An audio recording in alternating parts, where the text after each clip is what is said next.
और तीन लोक तारन तरन और सो तुमरे आधीन और जो तुमरे आधीन। इस तरह से कह रही है। भगवान ने अब वो यात्रा पूरी की है, सबका स्वागत स्वीकार किया। वो आदरणीय भक्त भगवान तो वही अपने नंद बाबा के यहाँ के गांव जैसे वस्त्र पहने हुए थे, नीचे धोती थी, ऊपर कुर्ता था और ऊपर से वो दुपट्टा डाले हुए, पीतांबर डाले हुए रहते थे। लेकिन कंस के यहाँ जाना है तो उन्होंने अपने ग्वाल वालों को सजाने के लिए मन बनाया कि मैं अपने क्यों ग्वाल वालों को सजा दूं और हम और बलराम भैया भी सज करके इंद्र की सभा में पहुंचे हैं, इंद्र के पास पहुंचे हैं। इसलिए उन्होंने सबसे पहले क्या किया, एक धोबी के पास, धोबी के घर पर गए। कंस का धोबी वो जरासंध के यहाँ आया था। आदरणीय भक्तों, जरासंध कौन लगता था? कंस का ज्यादातर लोग ससुर लगता था, फादर इन लॉ ससुर लगता था। उसकी दो बेटियां, उसकी दोनों बेटियां अस्ति और प्राप्ति थी। इसके पुत्र नहीं हुआ था, कंस के दो कन्या ही कन्या थी। उसने महाबली कंस के लिए ब्याह दी थी, जामा था, कंस बन गया था जरासंध।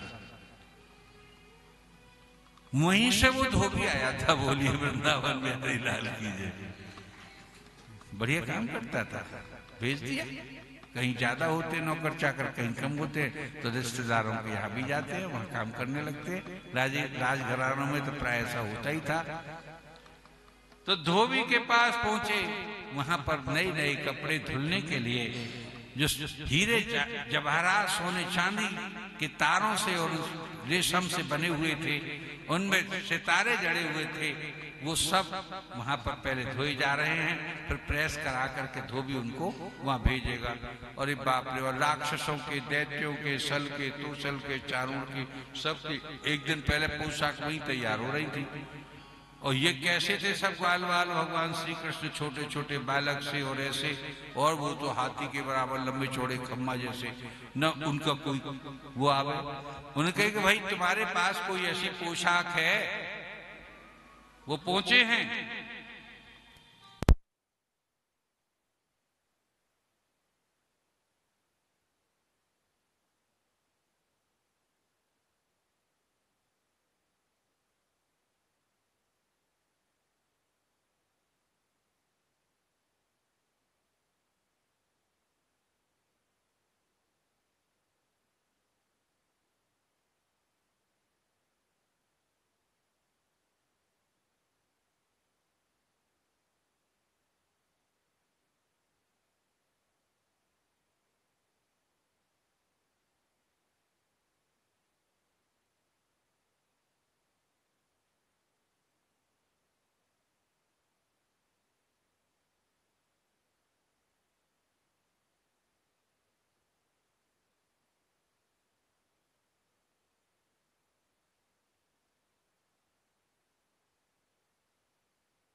राधे राधे वो। सो आदरणीय भक्तों, कपड़ा लेकर के आगे बढ़े तो एक सुदामा नाम का एक धोबी था, वो ब्रज का ही था। वहां पर पहुंचे, उनको धोबी को मार करके दर्जी के यहाँ पहुंचे, वो ब्रज का ही था। और दर्जी के पास जाकर के बोले कि भाई तुम तो बड़े अच्छे आदमी मालूम पड़ते हो। चंदन लगा हुआ था, भगवान का भक्त था, पहचान गई भक्त। अरे एक कृपा करके काम कर दोगे हमारा? क्या आदेश दीजिए, आपकी बात को कौन नहीं मानेगा। हाथ जोड़ करके खड़ा हो गया दर्जी कि ये हम कुछ कपड़े लाए हैं नए नए से, और क्या इनको काट पीट करके और थोड़ा सा इनमें सिलाई विलाई लगा दोगे तो हमारे ये ग्वाल वाल हैं, इनके अनुकूल कर दोगे? बस आप बैठ जाइए, भगवान आपको देखते देखते तो मन छक नहीं रहा है, आप इतने सुंदर लग रहे हैं, आप शाम सुंदर है। वहीं बिठा लिया, अपने कारीगर लगाए और खटाखट काट कूट करके जाको बाको 50-40 ड्रेस भगवान को टन कर दिया। बोलिए वृंदावन बिहारी लाल की जय।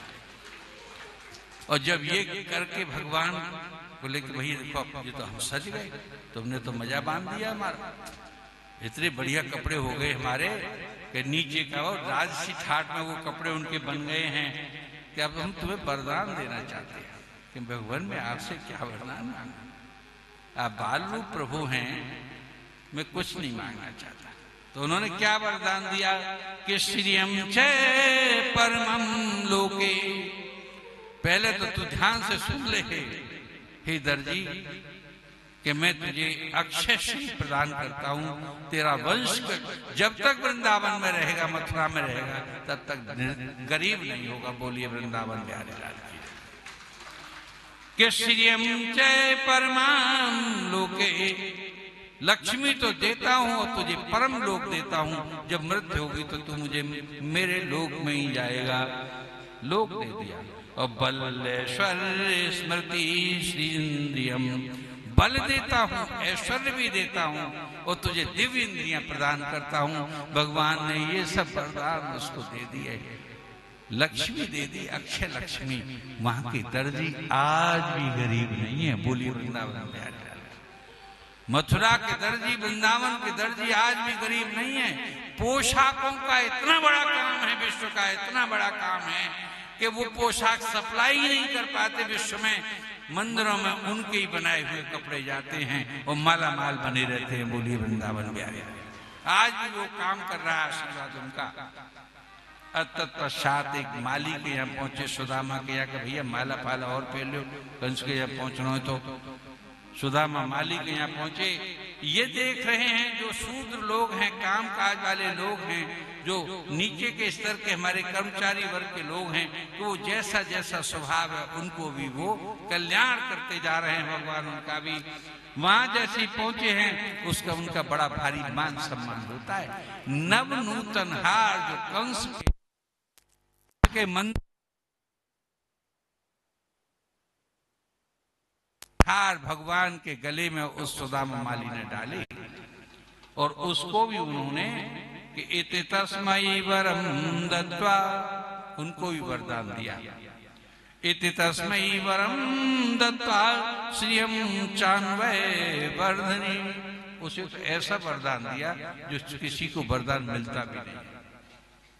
एक शब्द यहाँ आया, मैं किसी को समझा रहा था 1-2 दिन पहले, मुझे याद नहीं रहा किससे बता रहा था कि तुझे ऐसी लक्ष्मी देता हूं वो अन्वय वर्धनी होगी। अन्वय वर्धनी का छोटा सा अर्थ बताता हूं कि पिता पे अगर 10 लाख रुपए की लक्ष्मी है तो बेटे पर 50 लाख की हो जाएगी। बेटे पर 50 है तो उसके पुत्र पर उस पर और ज्यादा बढ़ जाएगी। अन्वय वर्धनी, बड़े से छोटे पर छोटे वंशानुगत तू संपन्न रहेगा, ये आशीर्वाद उन्होंने दे दिया। बोलिए वृंदावन बिहारी। वहां के माली आज भी फूल बंगले सजते हैं साहब, 5000 वर्ष हो गए हैं, लेकिन माली आज भी वहां के खूब संपन्न हैं। भगवान की वाणी फलीभूत हो रही है। चल दिए साहब, भगवान से सबको संपन्न किया है, सबको आशीर्वाद दिया है। जो क्रूर है उसे सजा दी है भगवान ने, जैसे कि उस धोबी को सजा दी है। अब तो शाम का समय हो गया था, 5-5:30 बजे दिन मुदने का सा समय था और एक अद्भुत सी घटना घटती है कि राजमार्ग पर भगवान जा रहे हैं। संध्या का समय है, लोग ज्यादा घूम फिर नहीं रहे थे, क्योंकि शाम का समय होता जाता सड़कें खाली होती जाती हैं। तो इंद्र के किले की ओर, अपितु राजघराने की ओर, अपितु इंद्र के महल की ओर भगवान बढ़ रहे हैं। इंद्र के महल की ओर भगवान कह दिया था कि चाचा जी अपने आप पहुंच जाएंगे, हम वहां पर सब बाल बालों को राम और बलराम सब जा रही है, मंडली जा रही है। कुब्जा उद्धार बताऊंगा। कुब्जा उद्धार को सुनिए कि कितना दिव्य है कुब्जा उद्धार। श्रीमद् भागवत की वाणी बड़ी अद्भुत वाणी है कि अथ ब्रजेन राजपथेन माधव, ब्रज के राजपथ पर माधव अर्थात श्री कृष्ण अब चल रहे हैं। उन कपड़ों को, दिव्य वस्त्रों को, लंबी लंबी गले की मालाओं को पहन करके, साफा कलगी वगैरह सब उन्हें मिल चुकी हैं वहां पर। के अथ ब्रजेन राजपथेन माधव, जो इंद्र के महल को जाने वाला राजमार्ग था, उस रास्ते पर भगवान चल रहे हैं।